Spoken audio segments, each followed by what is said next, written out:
Algunas cosas acerca de lo que es la rehabilitación neuropsicológica. El tema que nos pusimos de acuerdo la doctora Edna y yo, que iba a tratar hoy, es el de rehabilitación neuropsicológica, pero le comentaba a la doctora que me gustaría trabajar como una propuesta.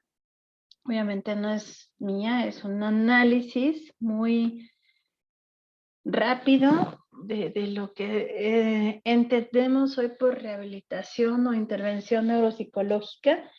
Tenía planeado hacerles algunas preguntas, pero nos vamos a saltar eso por cuestiones de tiempo y me voy a ir lo más rápido que pueda, también sin sacrificar que ustedes no entiendan el tema. Y si les parece, al final dejo unos 5 minutitos, 10 minutos para preguntas y respuestas, porque es un tema que creo que se tiene todavía que seguir como comentando. Eh, Creo yo que a pesar de que la neuropsicología tenga ya muchas bases en diferentes enfoques de la neuropsicología para hablar de rehabilitación e intervención, de hecho, pues habría que hacer un análisis concienzudo de si solamente trabajamos con cierto tipo de pacientes o nos podemos de alguna manera mm, diversificar, porque está sucediendo en la práctica, en la atención a pacientes, y si esto que se está dando como diversificación en la práctica no también redefiniría lo que se tiene por entendido en la parte del tratamiento en neuropsicología. Voy a empezar entonces comentándoles, de hecho sobre eso me voy a ir bastante tiempo en la plática, que es sobre el concepto que entendemos sobre rehabilitación o intervención neuropsicológica, cuál sería el término más conveniente, el fundamento en el que se basa la rehabilitación neuropsicológica o intervención, una propuesta que es como una síntesis, insisto, no es que se me haya ocurrido a mí, pero es una síntesis de lo que varios autores, desde incluso diferentes enfoques, vienen planteando en relación al tipo de pacientes con el que trabajamos. Pues sería muy conveniente, dependiendo del tipo de pacientes que tenemos, el nombre que debe de recibir este tipo de intervención. Las nuevas propuestas que hay como mm, cuestiones complementarias que combinan muy bien con la intervención neuropsicológica, y luego voy a plantear algunas conclusiones. Entonces, esto de preguntarnos si es rehabilitación o intervención, al menos en esta plática, a mí me gustaría trabajarla más como un término que creo que incluye todo lo que implica trabajar con pacientes con un síndrome neuropsicológico, que no solamente estamos a la fecha trabajando con pacientes con síndromes típicamente neuropsicológicos, pero en general, como con los pacientes que habitualmente trabaja un neuropsicólogo, creo que es el de intervención. Intervención neuropsicológica es más incluyente que la rehabilitación. Te voy a decir por qué, porque la rehabilitación sería una de las intervenciones que se puede realizar desde este punto de vista que voy a plantearles. En esencia, cualquier intervención, porque hay varias formas de intervenir en neuropsicología desde la perspectiva que les voy a plantear, es un proceso de enseñanza, es un proceso en donde hay un experto que se llama terapeuta, un experto en ciertas situaciones, especialmente en el aspecto cognitivo, llamado neuropsicólogo, que en este caso toma el papel de terapeuta y que va a capacitar, va a facilitar una serie de herramientas principalmente de tipo cognitiva, para poder mejorar el funcionamiento en inicio cognitivo del paciente, pero esto también implica que se modifiquen otros aspectos, no solamente la cognición, sino también la conducta en específico que está afectando al paciente. y que, pues lógicamente, todas estas fallas que presenta a nivel cognitivo, a nivel conductual, pues están originadas por un problema. ¿En qué sentido? Pues en el sistema nervioso central. Ahora, de muchos años para acá, las alteraciones del sistema nervioso central hemos visto que no solamente son estructurales, hablando en términos en cómo nació la neuropsicología de daño cerebral, sino también el mismo sistema se puede afectar neuroquímicamente y aunque no estemos viendo exactamente un daño cerebral, también vemos problemas cognitivos, vemos problemas conductuales derivados de un mal funcionamiento, por ejemplo, neuroquímico de ese sistema. Y también trabajamos con esos pacientes, no solamente nos quedamos a la fecha trabajando con pacientes que solamente tienen una falla estructural. Entonces hay que ver un poquito con, con más integralidad al sistema nervioso, de la forma en cómo lo abordamos, para que podamos... Daniela, un favor, ¿puedes apagar tu micrófono? Es que te estoy escuchando y se escucha el ruido de fondo. Si estuvieras por ahí, lo puedes apagar, te lo agradecería. En cuanto, ahorita me voy a dedicar un poquito más sobre la parte de la propuesta, ¿no? La clasificación de los tipos de intervención. El fundamento en el que cualquier intervención neuropsicológica se basa, ya que estamos interviniendo no directamente sobre el funcionamiento del sistema nervioso, sino de manera indirecta a través de un proceso de enseñanza, pero sabemos que tenemos algún efecto desde esta enseñanza que hacemos de los procesos cognitivos, de la mejoría de conductas desadaptativas, tenemos un efecto sobre el funcionamiento del sistema nervioso central. Entonces, la lógica es la siguiente, que si nosotros trabajamos con un paciente que tiene una dificultad en el sistema nervioso central, ya sea estructural o ya sea funcional, vamos a tener un impacto que va a estar también favorecido por la respuesta que el mismo sistema tiene. A nivel neurobiológico hay una serie de situaciones que cuando hay una modificación del funcionamiento de la estructura de este sistema, hay respuestas que van de manera automática a apoyar ese funcionamiento que está sucediendo de manera inadecuada debido al problema estructural o al problema funcional.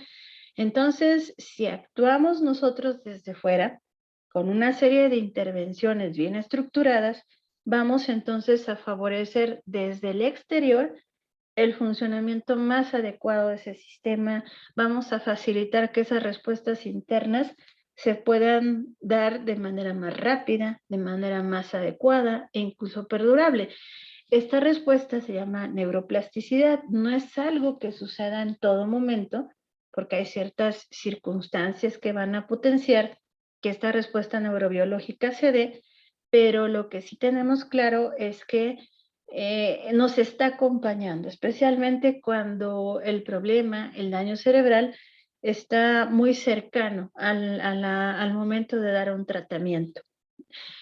Incluso toda esta circunstancia del estudio de la neuroplasticidad pues, nos ha permitido romper ciertos mitos en relación a, por ejemplo, decir que solamente en el cerebro del niño o del adolescente hay una capacidad de neuroplasticidad.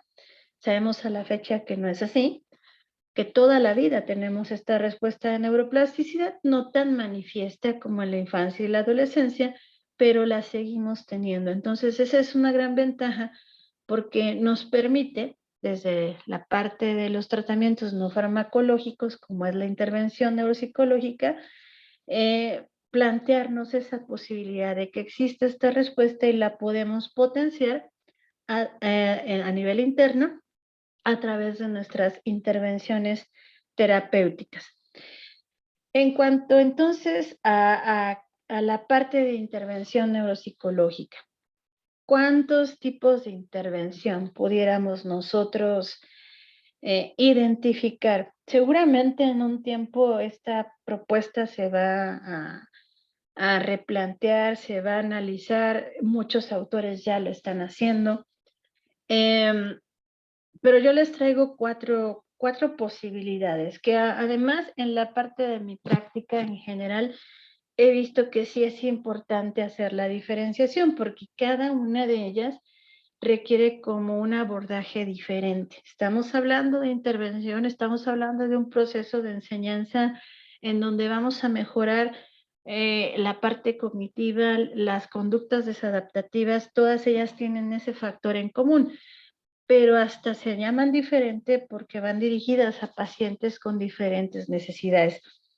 Entonces, de izquierda a derecha, tenemos la corrección, la estimulación, el entrenamiento y la rehabilitación. Todas ellas forman parte de lo que llamaríamos intervención neuropsicológica. Dependen de la edad del paciente y dependen de la severidad que tenga que aplicamos una u otra. En ocasiones se pueden llegar a manejar de manera combinada, algunas de ellas, no todas.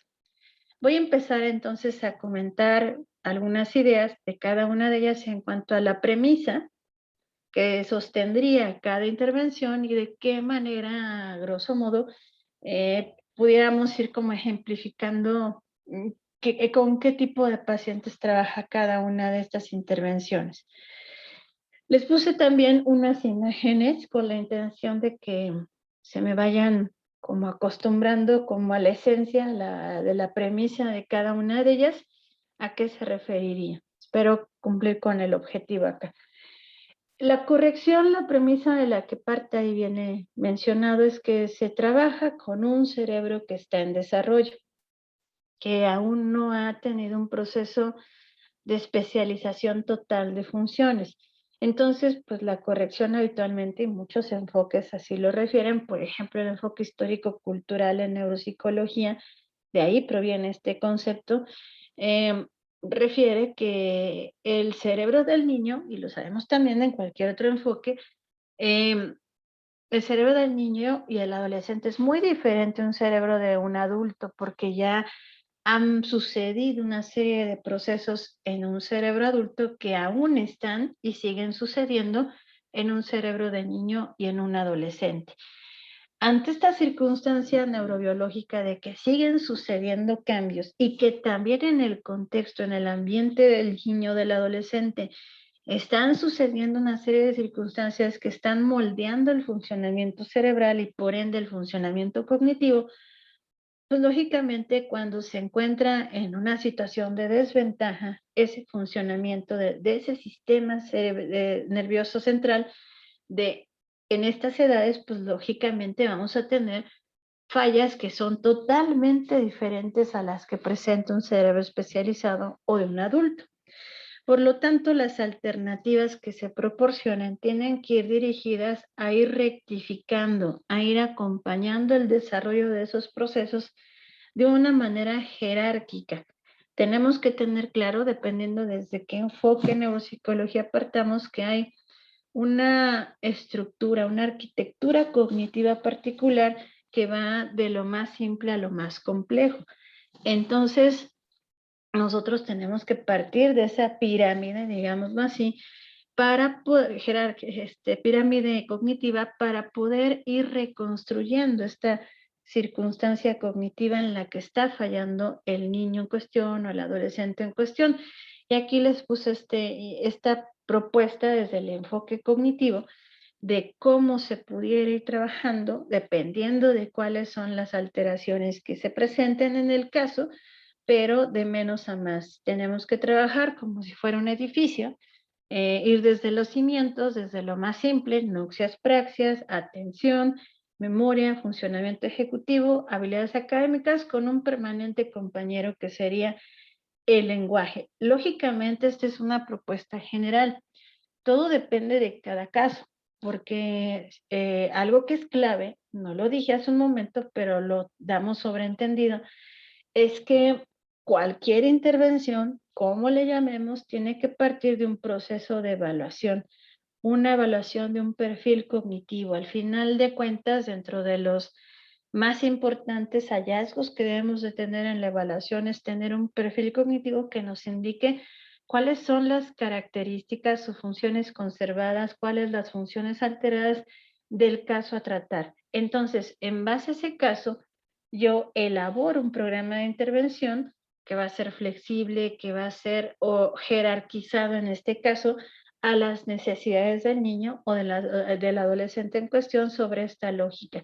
Si yo quiero, por ejemplo, trabajar memoria, es difícil que pueda trabajar memoria si no tengo previamente trabajado o por lo menos comprobado o por lo menos ejercitado en las sesiones de intervención el aspecto de la atención. Son procesos que van siendo interdependientes y que si uno no se trabaja previamente, pues el otro no se va a consolidar de la forma en como yo lo pretendo.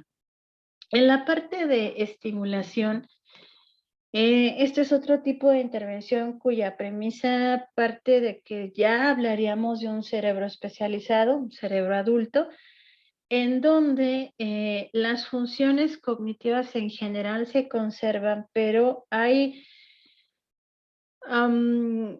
situaciones que están sucediendo que pueden enlentecer el funcionamiento de ese sistema sin perder en absoluto las funciones, pero se requiere, si es que si se somete a alguna intervención a esta persona, después de hacer un perfil cognitivo, se requiere de poner en marcha una serie de acciones en la parte de la intervención cognitiva para poder mantener el funcionamiento cognitivo a través del trabajo integral de todas estas funciones. Aquí no hay tanto una jerarquía porque todas de trabajo, porque todas las funciones en el perfil cognitivo están conservadas, pero no responden de la misma manera como otras personas, por ejemplo, comparadas por la edad. Este es un término aún cuestionado, también se llega a confundir con entrenamiento. Ahorita voy a mencionar cuáles serían sus diferencias, pero en esencia consiste desde el punto de vista clínico, a la neuropsicología como que por historia siempre se nos ha identificado como en el momento de actuar, actuamos cuando ya está instalado un problema. En términos de la medicina, aquí en México se manejan, seguramente en Colombia es así, como niveles de atención a la salud. Es una perspectiva totalmente médica, pero aquí sirve por lo que voy a comentar. La atención a la salud tiene como 3 niveles, así se refiere. El primer nivel de atención es más preventivo. El segundo nivel y tercer nivel son más de índole curativo porque ya está instalado un problema, la enfermedad en este caso física. Para el caso de la medicina, la lógica que estoy comentando aplica también mucho a neuropsicología. Habitualmente al neuropsicólogo se nos ubica bastante por nuestra propia historia de nuestra disciplina en el aspecto de trabajar en el segundo o tercer nivel de atención, cuando ya el trastorno está instalado. Es raro un paciente que llegue porque no tiene nada, ¿no? Y quiere saber cómo se encuentra a nivel cognitivo.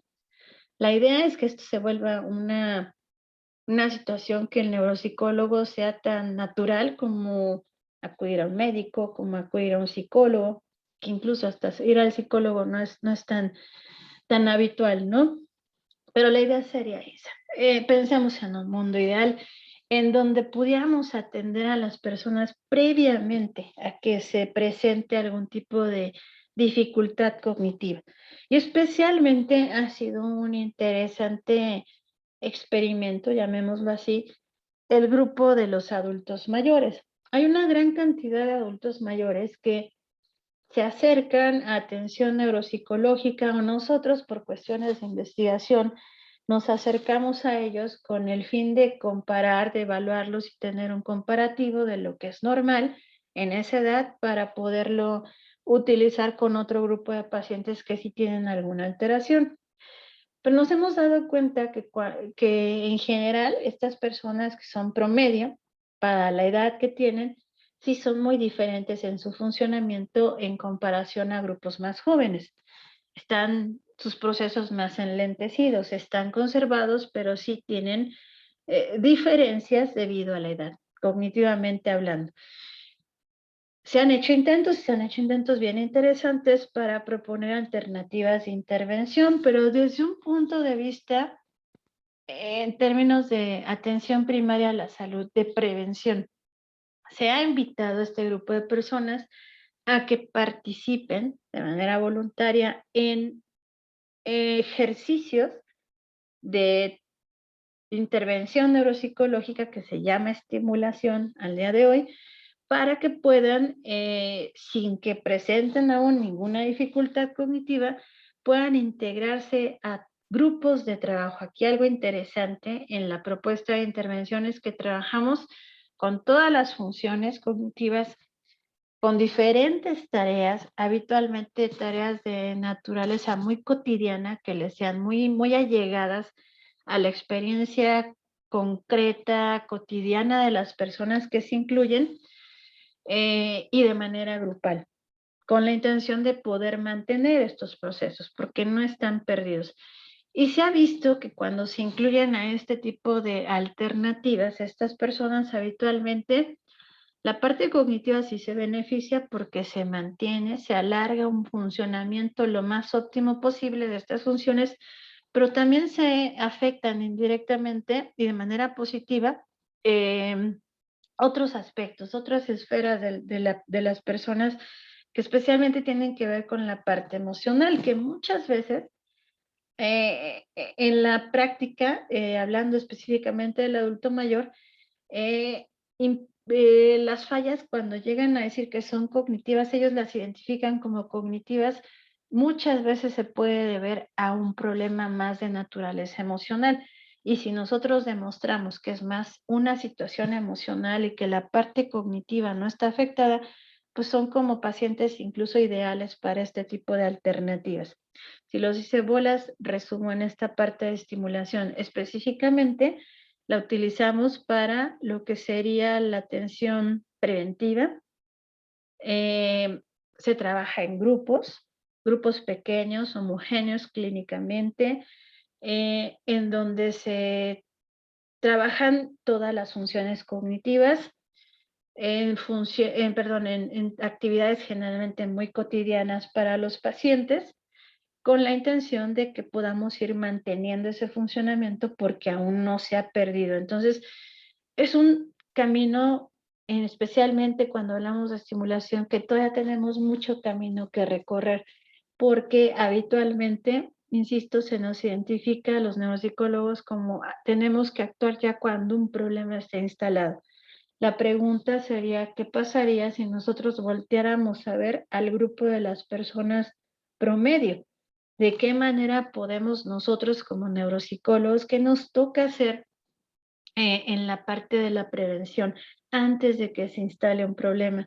Sería ideal que pudiéramos invitar a personas totalmente promedio cognitivamente a que se incluyan en trabajo de estimulación cognitiva mucho antes de ser adultos mayores, con la intención de también trabajar ese aspecto. No solamente es, se trata de ir a un chequeo médico, ¿no? Para ver cómo está el resto más bien mi salud física, sino también cómo está mi salud mental, y no si tengo, ¿no? Trastornos afectivos que son importantes, sí, pero también cómo estoy funcionando a nivel cognitivo.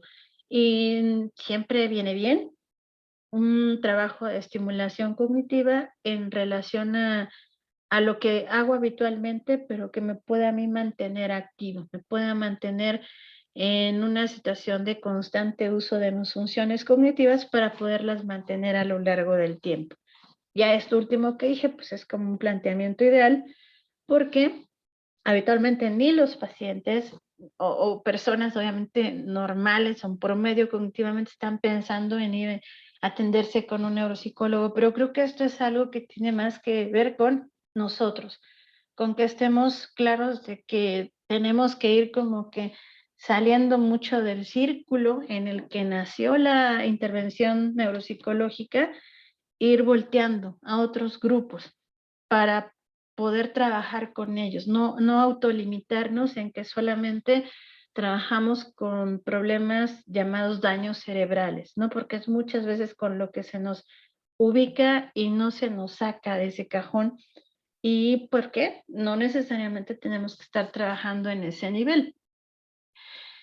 En la cuestión del entrenamiento, aquí la premisa de la que se parte es que sí hay un problema, hay una falla en algunas funciones, generalmente son subprocesos básicos, que si no están presentes cognitivamente, pues van a afectar al sistema, no van a afectar al proceso en general. ¿Cuál es la misión que nosotros debemos de tener en este tipo de alternativa de intervención? Que tenemos que actuar directamente sobre ese proceso, ese subproceso, perdón, para poder ir favoreciendo un funcionamiento alternativo de otras funciones o también actuar a través directamente en el subproceso. Incluso aquí en neuropsicología cognitiva hablamos de varias estrategias de trabajo en cuanto a cómo directamente, de manera concreta, intervenimos sobre el paciente. Hablamos de estrategias de restitución, de compensación, de sustitución. Especialmente aquí ya viene como estas propuestas a plantearse de manera concreta. Si es el caso, si hay algunos pacientes que lo requieren, actuamos con estrategias de restitución, que es actuar directamente sobre el problema, porque es una falla leve que requiere cierto tipo de acompañamiento y eso le va a servir al paciente, o podemos trabajar con estrategias compensatorias, en donde de acuerdo al perfil encontrado cognitivamente, trabajaríamos con las funciones conservadas para poder restablecer las funciones alteradas o poder dar formas alternativas de poder resolver un problema. Habitualmente este tipo de intervención, porque requiere de casi un traje hecho a la medida para cada paciente, necesita ser principalmente individual, a diferencia del anterior. En el anterior son grupos. Aquí estaríamos trabajando predominantemente con una persona a la cual, igual que en las propuestas anteriores, le hemos hecho una evaluación, tenemos claro su perfil cognitivo y en base a ese perfil actuamos sobre los procesos, subprocesos que están afectados, con la intención de ir planteando alternativas gradualmente organizadas, muy parecido a lo que comenté en la corrección, pero aquí ya estamos hablando de un cerebro especializado que ha tenido un compromiso, posiblemente un daño cerebral, un problema neuroquímico que requiere en el sistema nervioso central, que requiere de una serie de planteamientos muy personalizados y que generalmente va a requerir mucho más tiempo de trabajo en comparación al entrenamiento o en comparación a la corrección. Y que en esencia estos son como los pacientes que pudiéramos trabajar en dos sentidos, principalmente a nivel individual, sería la esencia, ¿no? De trabajo para mejorar lo cognitivo, pero también los podemos integrar en trabajos de tipo grupal. ¿Por qué lo podemos hacer? Porque algo que también es bien necesario concebir, que como neuropsicólogos no solamente tenemos que trabajar con lo cognitivo exclusivamente. Habitualmente los neuropsicólogos somos también psicólogos. Entonces, pues la misma sensibilidad que nos da nuestra carrera previa a nuestra formación de posgrado nos indica que hay que también trabajar a nivel psicológico. Y a nivel afectivo es una cuestión bien importante de considerar que el grupo, el pertenecer a un grupo, el percibir, hacer claro, dejar claro al paciente sin que se vuelva un rollo de que hay muchas personas igual que tú, no es lo mismo que yo se lo diga como terapeuta, a que él lo vea, a que él lo viva, a que él conviva con otras personas que tienen situaciones semejantes, porque es ahí en donde aprende estrategias adaptativas, pero proporcionadas por personas que están en una condición semejante a él. Por eso es necesario hacer también este tipo de alternativas que no son precisamente neuropsicológicas, hablando de grupo, en estos pacientes que principalmente a nivel cognitivo requieren entrenamiento, pero se sabe que es bastante útil para la cuestión afectiva, que es algo que acompaña, yo diría el 99% de las veces a los pacientes. Una reacción de duelo, una reacción catastrófica hacia su circunstancia cognitiva. Por eso es bien necesario hacer esta combinación del acompañamiento psicoterapéutico, por ejemplo, en grupo, con el entrenamiento cognitivo que nos toca hacer a nosotros. Hay veces que nos toca hacer las dos cosas, porque ya comenté, tenemos una formación de psicólogos y una formación de neuropsicólogos, que aguas también hay en la formación psicoterapéutica, así como en la parte neuropsicológica. Pues lo ideal sería que también, si tenemos esa intención, nos formáramos, tanto para hacer intervención neuropsicológica como psicoterapéutica, en técnicas específicas, en idealmente un posgrado en psicoterapia, un posgrado en neuropsicología, para que podamos tener bastante claridad de qué es lo que estamos haciendo, cómo lo estamos haciendo, para qué lo estamos haciendo.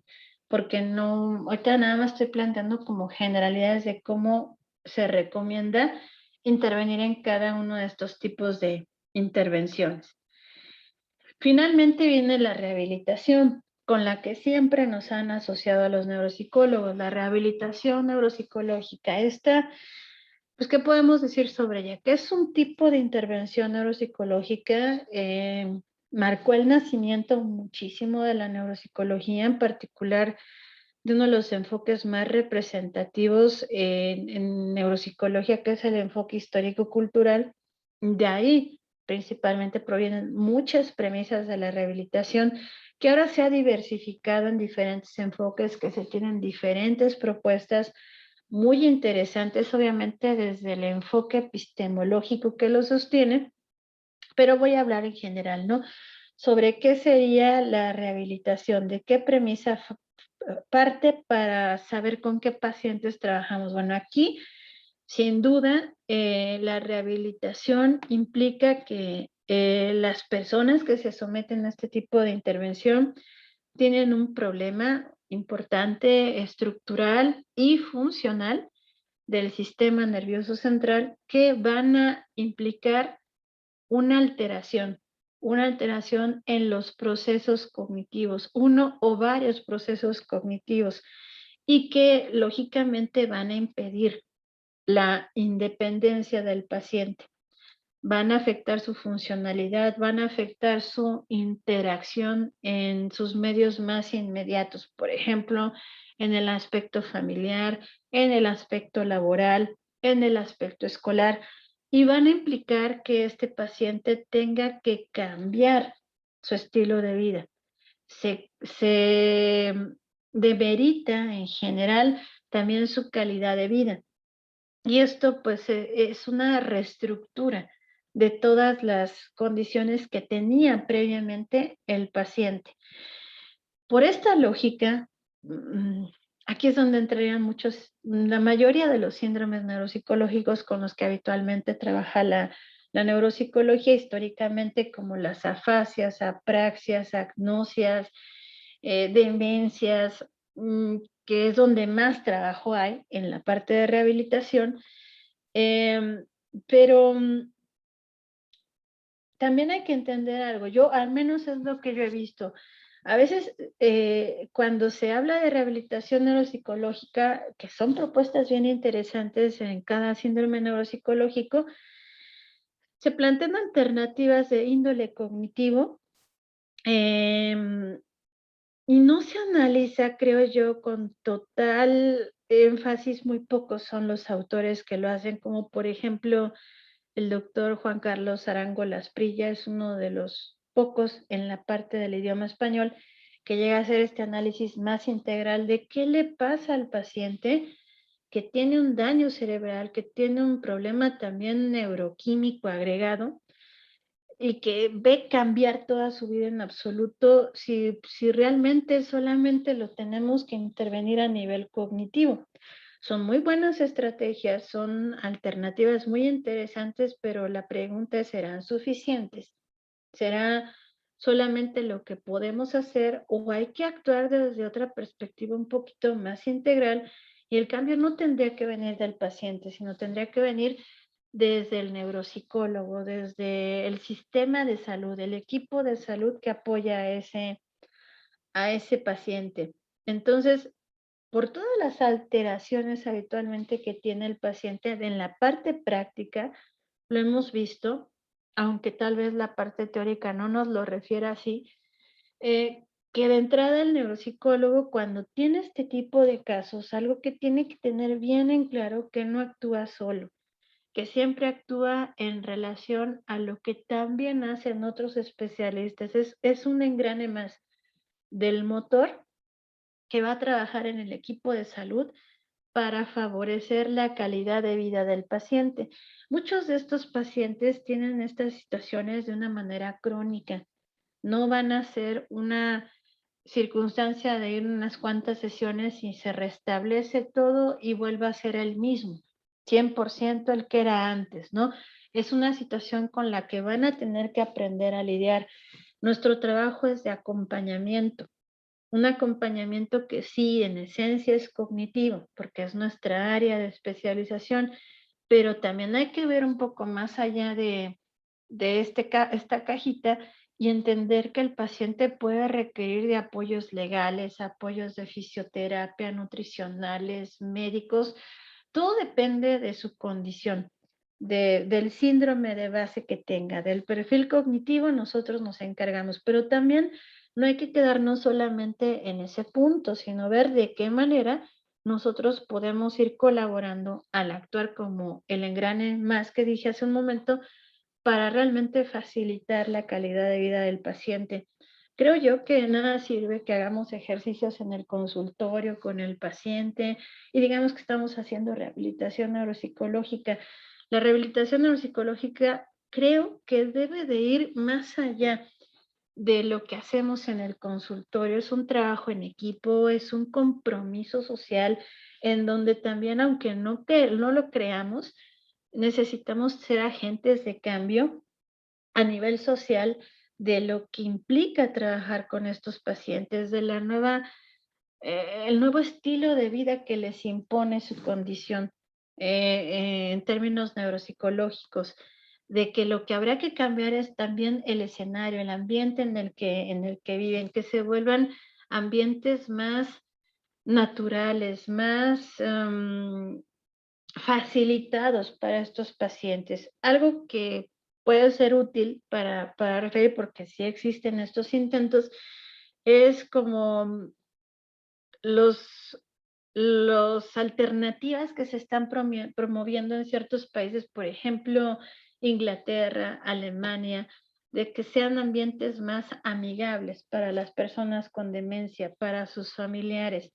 Y eso está impulsado por muchos neurocientíficos, incluidos neuropsicólogos. Hasta ahí puede llegar el compromiso que se puede tener para realmente promover una rehabilitación y no solamente confundir la rehabilitación con lo que yo hago en el consultorio de manera individual, le planteo una serie de tareas que modifican momentáneamente la respuesta del paciente, pero que cuando ya se va al escenario real, el ambiente sigue siendo complicado, sigue siendo caótico y poco incluyente para el paciente. Entonces, sí tenemos que actuar como a nivel un poquito más integral en la parte de rehabilitación. Es algo que no se comenta, se asume que lo hacen trabajadores sociales, enfermeras, médicos y que a nosotros nos sigue tocando la parte cognitiva. Insisto, en esencia sí nos toca la parte cognitiva, pero no hay que dejar de ver el resto de la circunstancia que rodea al paciente. Es una labor titánica, creo yo, que tiene quien se dedica a la rehabilitación neuropsicológica hoy en día, porque es un compromiso completo. Incluso yo tengo algunos compañeros que se han metido tanto en algo que ellos dicen que hacen rehabilitación, pero específicamente de ciertos síndromes. No se dedican a todo, no se dedican a hacer rehabilitación neuropsicológica para todo tipo de pacientes, sino, por ejemplo, compañeros o incluso autores clásicos que se dedican a rehabilitar demencias, a rehabilitar lo que serían afasias, como síndromes muy concretos, porque cada uno requiere un grado de preparación muy específico y de especialización para poder trabajar realmente de manera correcta y profesional con cada caso. Y otra cosa que no dije, pero que es fundamental en todo momento, pero especialmente aquí en la rehabilitación, es el trabajo con la familia. Siempre una labor de acompañamiento, de psicoeducación constante con la familia, para que puedan ser, pues, aliados del proceso de rehabilitación y no solamente como un accesorio o incluso a veces hasta enemigos, ¿no? Porque no entienden la circunstancia que tiene el paciente en su nueva realidad cognitiva. Nuevas tendencias que tenemos en rehabilitación, creo que hay varias, pero identifiqué 2 en especial que algunas propuestas que se hacen de manera muy catastrófica las plantean como inadecuadas, como que están intentando sustituir al neuropsicólogo, que no deberían de ser lo correcto.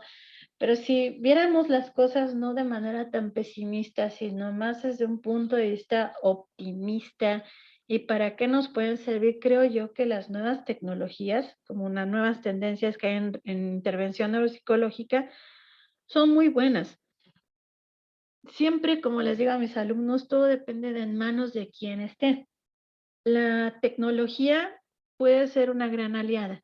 Aquí les pongo algunas alternativas de programas que están registrados, que tienen una en mayor o menor medida están elaborados o asesorados por neurocientíficos que han propuesto de manera online una serie de tareas que se pueden ir rectificando. Unas son mejores que otras, pero se pueden, lo interesante aquí es que estas nuevas tecnologías se pueden utilizar por parte de los profesionales, los neuropsicólogos, para poder plantear alternativas de acompañamiento más cotidiano para los pacientes. Es algo que ya vino para quedarse, el uso de las tecnologías. Esta pandemia nos lo vino a dejar muy claro, que necesitamos utilizarlas a nuestro favor, que pueden ser grandes aliadas. Y aquí en la parte de la rehabilitación, de la corrección, del entrenamiento, de la estimulación, lo son. Ahora, depende de cómo las utilicemos, con qué fines las utilicemos, pero siempre son buenas cuando las ocupamos como alternativas complementarias, no cuando las utilizamos como el único recurso para hacer intervención, porque ahí es donde sí pueden ser contraproducentes para cierto tipo de cuadros. Esto yo he visto que la mala fama que se ha ganado el uso de la tecnología en la rehabilitación, bueno, en la intervención neuropsicológica, especialmente porque se ha hecho en la rehabilitación, es porque hay ciertas personas que incluso no son neuropsicólogos que tienden a abusar de su uso y confunden que hacer rehabilitación neuropsicológica es poner enfrente de un monitor a un paciente para que haga una serie de tareas que le va programando el mismo ambiente en el que esté o la aplicación en donde esté trabajando el paciente. Eso no es intervención neuropsicológica. Obviamente no es rehabilitación, pero tampoco es intervención neuropsicológica. La tecnología es una muy buena aliada cuando la utilizamos de manera complementaria. Esta tablita, la pueden encontrar en un libro que escribí junto con un compañero mío que trabaja él con la parte de entrenamiento cognitivo y rehabilitación neuropsicológica en adultos mayores, y él hizo este análisis de lo que hay en la parte de español, algunas propuestas de aplicaciones, programas que podamos encontrar online, unos que son gratis, otros que requieren o tienen un costo, pero que todas ellas pues han demostrado que tienen esta naturaleza de trabajar en la parte principalmente cognitiva. Otras tendencias también que son bien interesantes, muy relacionadas con lo que se está haciendo en investigación e intervención neuropsicológica, es la nueva idea de crear protocolos en grupos interdisciplinarios. Sabemos bien, esto es especialmente en la rehabilitación, en el ámbito de la rehabilitación neuropsicológica, la idea es que en un trabajo en el equipo de salud, el neuropsicólogo identifique cuáles son sus objetivos concretos en la mejoría de cierto tipo de pacientes, de acuerdo a su problemática, a su perfil cognitivo, a su síndrome neuropsicológico, y que se planteen protocolos de trabajo. Protocolos les llaman transdiagnósticos. ¿A qué va el término de transdiagnóstico? Que sin importar la etiqueta, el diagnóstico que se le coloque al paciente, hay cierto tipo de pacientes que tienen como funciones cognitivas alteradas, cierto tipo de grupo de funciones cognitivas.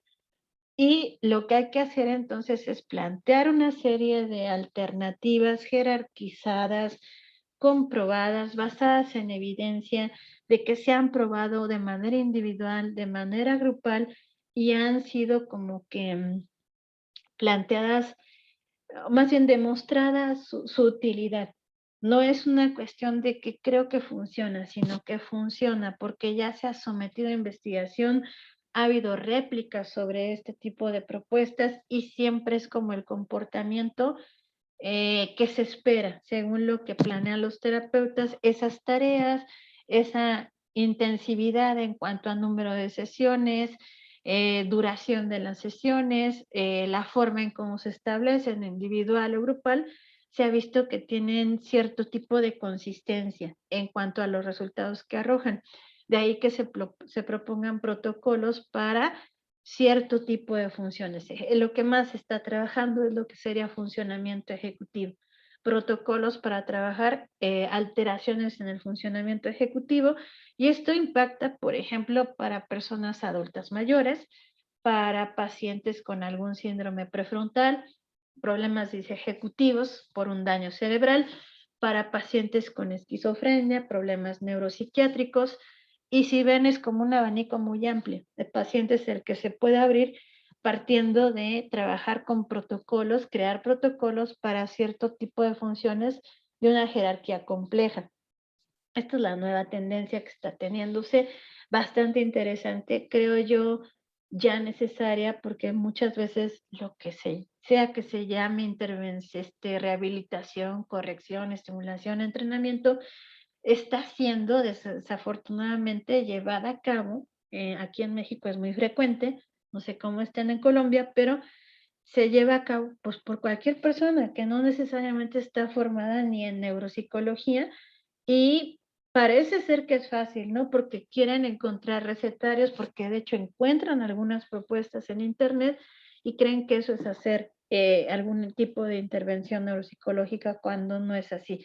Por eso la idea que se generen protocolos y que se formen estos protocolos a aquellos que se estén formando en neuropsicología con la intención de que tengan esta lógica de pensamiento, que todo lo que ellos propongan con cualquier paciente, independientemente de su edad, de su nivel de severidad o síndrome neuropsicológico, siempre piensan en la cuestión de seguir su propuesta de intervención bajo el planteamiento del método científico. Esa es la idea. Y esto se complementa muy bien, ya para terminar lo que quería comentarles hoy, se complementa muy bien con lo que decía hace un momento, nunca olvidar el acompañamiento psicológico, psicoterapéutico.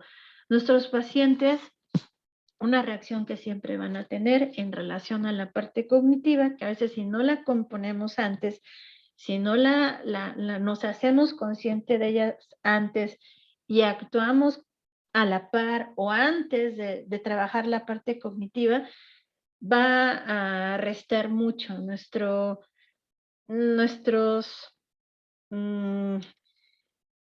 intenciones, nuestro objetivo en la parte neuropsicológica, que sería el aspecto de la cuestión psicoterapéutica. Sí lo insisto mucho porque creo que algo que también un neuropsicólogo debe de tener es además de la formación en psicología, es una formación adicional en la parte de psicoterapia para saber cómo actuar con el paciente, de qué manera apoyarlo mucho más y no solamente centrarnos en una sola cosa, sino también apoyarlo en la parte de lo afectivo. Una de las alternativas que se ha visto que también está basada en evidencia, que tiene protocolos específicos de trabajo con fallas afectivas muy particulares que generalmente acompañan a un paciente con un problema cognitivo, es la terapia cognitivo-conductual. Hay varias alternativas que se están creando. Se ha visto que la corriente o el enfoque cognitivo-conductual, cuando se combina con la parte neuropsicológica, potencializa muchísimo el funcionamiento cognitivo, pero también mejora la capacidad afectiva y por ende la calidad de vida, que es en general en lo que la mayoría de nosotros, incluso en el papel lo dice, que, ejemplo, la rehabilitación neuropsicológica va a trabajar la calidad de vida. Entonces, lo que habría que plantearse es hacerlo realidad, ¿no? Pero realmente comprometiéndonos, formándonos o acompañándonos de personas que estén formadas con ese enfoque para que a la par podamos irlo promoviendo y haciéndolo realidad en la práctica, no nada más dejándolo en el papel. Hay intentos muy interesantes, protocolos de trabajo con personas con esquizofrenia, con depresión, con trastornos bipolares, especialmente en la parte afectiva, trastornos de ansiedad que se complementan con algunas alternativas neuropsicológicas y realmente los efectos son a mediano y largo plazo. Después de haber intervenido, generalmente estos efectos quedan a lo largo del tiempo. Y esa es la idea, que nuestras propuestas de terapia puedan afectar al paciente positivamente, también idealmente a la familia, y que estos duren a lo largo del tiempo y que no solamente estén presentes cuando están en el tratamiento con nosotros. Ya para terminar, porque veo que ya estamos en tiempo, algunas reflexiones. Después de conclusiones, pero más bien serían reflexiones y que algunas las he ido mencionando. La intervención, independientemente de cuál sea el nombre que nosotros intentemos adoptar, según esta propuesta que les dije, siempre debe ser personalizada en base a un perfil cognitivo particular. Nosotros vamos a actuar integral. No olvidemos que la persona, como personas, tenemos varias esferas, no solamente la cognitiva, y cuando la cognitiva se afecta, no es la única en alterarse, generalmente como un efecto dominó, también afecta a las demás, entonces hay que tener claro de que tenemos que actuar a nivel integral, formándonos para trabajar de manera más adecuada con el paciente o trabajando en equipos interdisciplinarios. Debemos de ser flexibles, si bien podemos a partir de un perfil, una línea base, plantear ciertas alternativas, objetivos de trabajo. Conforme pasa el tiempo, hay que ser claros de que tenemos que seguir evaluando al paciente con la intención de no solamente creer que está mejorando, sino demostrar que está mejorando, y en base a esa nueva modificación en el perfil cognitivo, actuar en consecuencia a través de una nueva evaluación que nos indique hacia dónde tenemos que actuar, no irnos como creo que está bien, creo que va mejor, medio me lo dice el paciente, sino también yo demostrarlo y cambiar en consecuencia esa propuesta de intervención. Debemos de ser flexibles. Y además, otra cosa que nos enseña la intervención es que no hay recetas. La intervención no implica que apliquemos recetas, sino que en base al perfil del paciente cognitivo, a sus características de personalidad, a sus expectativas, a sus necesidades, nosotros tenemos a toda la historia que tiene el paciente previamente a llegar con nosotros. Tenemos que tener claro que no somos los sabelotodos, que no somos mm, em, los que tenemos todas las respuestas, pero que podemos apoyarnos de toda esa riqueza que ya trae el paciente, que somos los expertos en ese aspecto cognitivo y que tenemos que crearle alternativas lo más cercanas a la realidad del paciente, a lo que necesita el paciente. No tomar recetarios, sino que podemos adecuar las tareas a lo que nuestros pacientes requieren, ya sea que trabajemos en grupo o sea que trabajemos de manera individual. Otra cosa también que hay que hacer cuando hacemos intervención, evaluación, un diagnóstico, pero hablando de intervención, es que cualquier alternativa que nosotros planteemos debe de estar fundamentada en la teoría que sostiene a nuestra intervención, cualquier enfoque en neuropsicología, pero conocerlo bien para saber de qué manera vamos a actuar con cada uno de nuestros pacientes y también en cómo hay aspectos neurobiológicos que pudieran estarnos apoyando para favorecer la recuperación de funciones cognitivas. Importante también que si, por ejemplo, no tenemos la total formación para llevar a cabo una intervención neuropsicológica, siempre es necesario buscar la supervisión y solamente hacer o plantear intervenciones para las que estamos capacitados. No decimos que no hagan intervención, las personas que no son neuropsicólogos lo pueden hacer, pero ojalá pudieran ver que están impactando positivo o negativamente sobre el paciente y que sería muy bueno que tuvieran algún proceso de supervisión para que pudieran tener una mejor dirección de qué es lo que están haciendo. De eso se trata. Nosotros también nos formamos así en neuropsicología. Finalmente, bueno, esto de la modificación de objetivos ya lo dije cuando hablé de la modificación y la flexibilidad de la intervención. La parte psicoterapéutica, el acompañamiento que hay que hacer en la parte afectiva, tanto al paciente como a los familiares, es bien importante. Desarrollar estrategias de afrontamiento, nuevas formas de interactuar con la condición que tiene neuropsicológica el paciente, lleva tiempo.